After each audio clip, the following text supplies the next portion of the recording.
Look at this mother. The nerve of this pussy. Always gotta have the good hair. Always going for those good looks.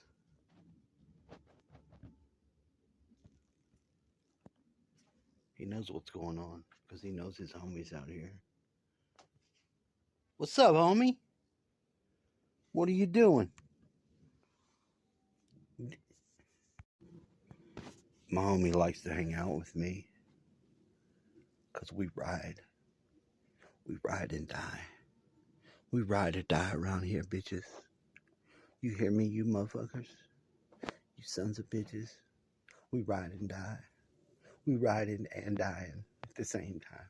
We riding and dying. I broke my modem. I made a phone call and asked them about it. I seen some bugs around there, and I squirted at it, and immediately the light went off. I was like, uh-oh.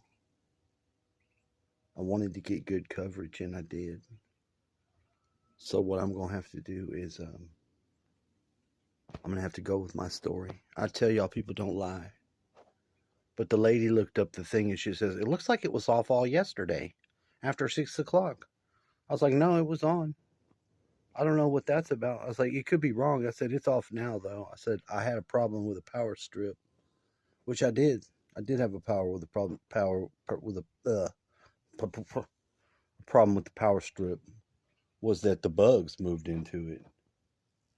The motherfucking bugs moved in there. So, I did what I had to do. You know what I'm saying? I took the one they were living in, unasked it, ran outside.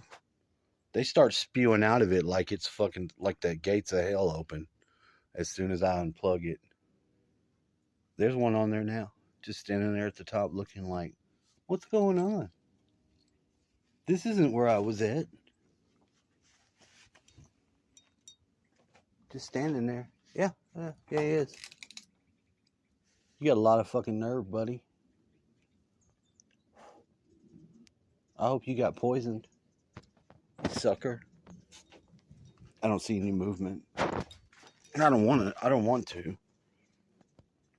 I shook it out. I tried to jostle them. They were in the fucking thermostat. They fucked the thermostat up. Homie had to fix it, but he had to put the fucking old one back because the way it's all wired is weird. I burnt myself here. Look, I got a good old burn on my hand. We're going to the 5 o'clock rollout. Are you eating those? Oh, he's so sad. He has to eat he's eating macaroni. My leftover macaroni and cheese. It ain't too bad. What do you think? The chili's too spicy. He's a very special little boy. He doesn't want to look. He can't have things on his tummy. It fucks his tummy up. I called Mr. Michael Beck. Michael Beck Tech. Michael Beck Tech was one of the guys I met when I first started working out here to see what's going on. He got into a wreck down the road and hit his car here one night years ago. He's wild. He's a wild cat. I'm thinking about calling my ex-girlfriend, the one that has my last baby, just see if she'll talk and say, hey, how you doing? I just want to say hi. But I'm afraid to. I just want to know. I just want to see how you're doing.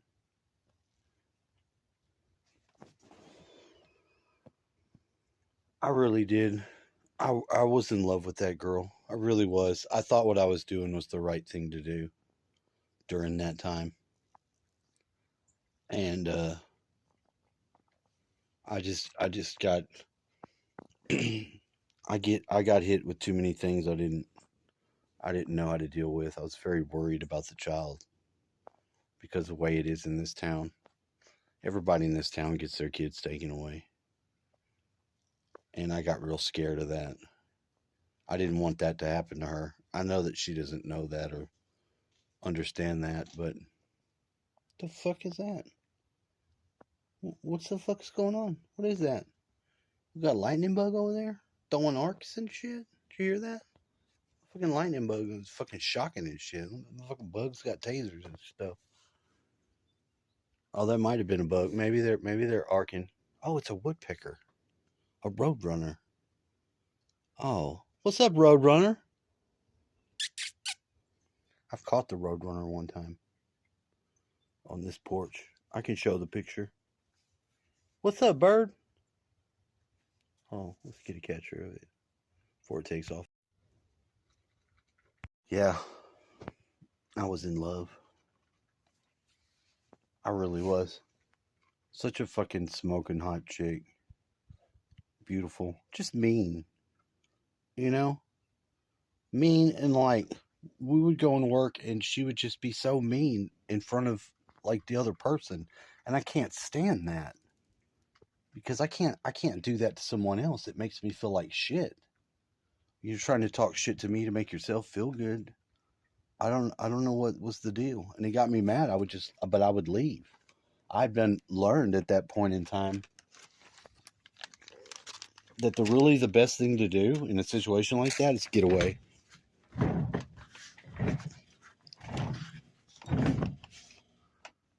When we never got to, of our bullshit that we did have going on, we never got to make up. And I knocked her up. And she left. I didn't want her to leave. I just didn't want her to be so mean. If I had to go to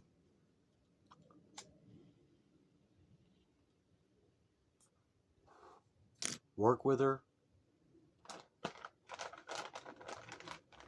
she'd get ready to go to work. She'd get in the shower, but she'd get real high, which is normal in the morning. Look, it's the start of your day. You want to get high, get the ball rolling. I understand, but then she'd come in and turn on all the lights and wake her little girl back up. And I was like, you can't do that. You gotta be cute. And I don't think she took. I think she did love me, but I don't think that she took the advice that I knew seriously. And I don't think that she took the things that I'd experienced here in this place seriously either. Because she didn't understand that it came from a place of love. Because what I experienced out here myself.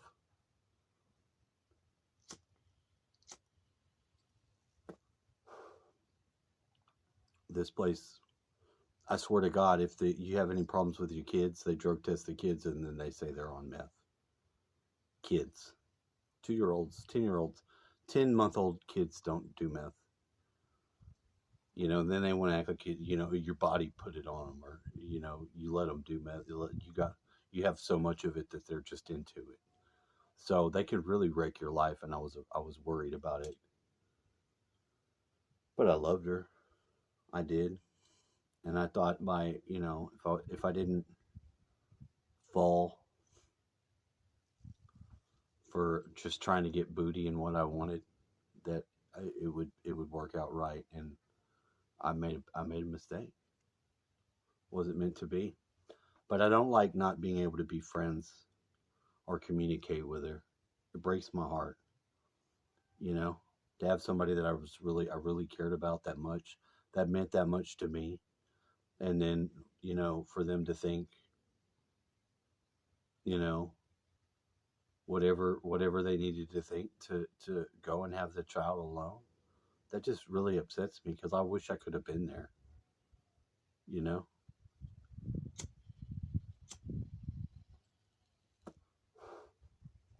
And I can understand, you want to have the kid and you want to do it on your own.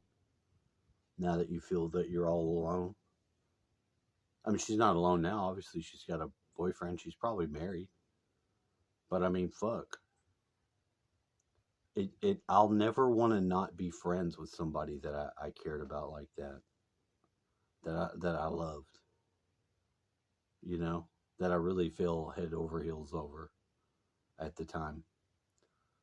And it doesn't make sense, I know, to try to message somebody and try to communicate with them.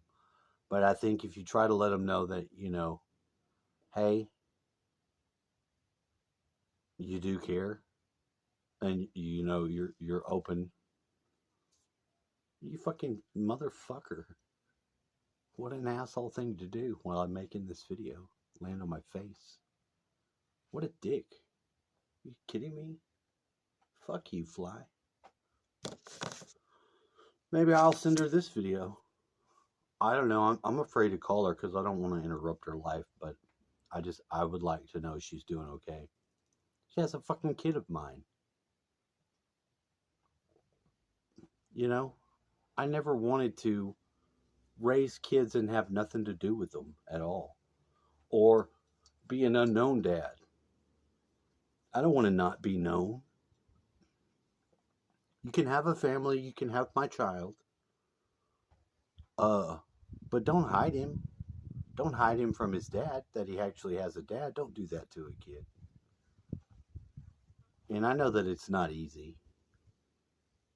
I know it's not. But that's why I would just probably want her to know how I feel.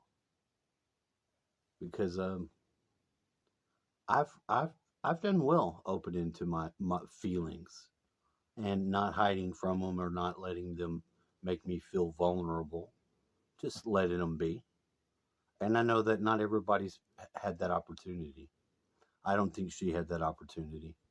She said that it was the most difficult thing she's ever had to deal with. It's because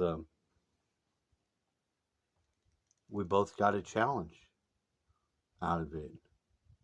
She didn't expect it. I wasn't mean to her. I didn't beat on her. I didn't jump back into the sack knowing that we had some problem going on with our situation with our work, with our situation with what may be for the kid that was here. It wasn't because I didn't care about her. If she wouldn't have been so mean while we were in the vehicle trying to do the work, we're throwing a little paper at night, and she'd want to berate me to the guy that was training us, like talk shit about me right there in front of me and him. So I'd leave. There was twice I just left. I'm like, I'm gonna leave. I'm not gonna do this. You're not gonna talk down to me when I'm trying to help you do this thing. I'm not the bad guy. And I don't know if she ever thought that was a big deal or not.